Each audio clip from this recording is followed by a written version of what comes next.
Ako po si Bonifacio Margasenio Jr.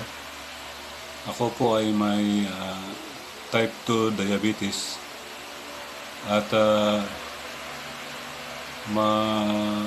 ano po ang na-hospital po ako nung nakaraang taon.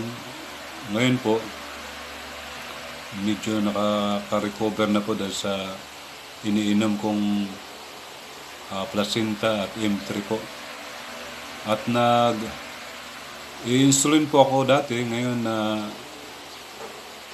medyo wala na po, binabawasan ko na po ang isa na lang, dapat dati dalawa.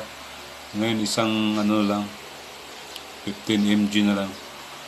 Ngayon po sa paggamit ko ng placenta at M3, gumaan ang pakiramdam ko at mukhang bumabata ang mukha ko. Na pakiramdam ko po yung sugat ko sa paa medyo natutuyo konti at then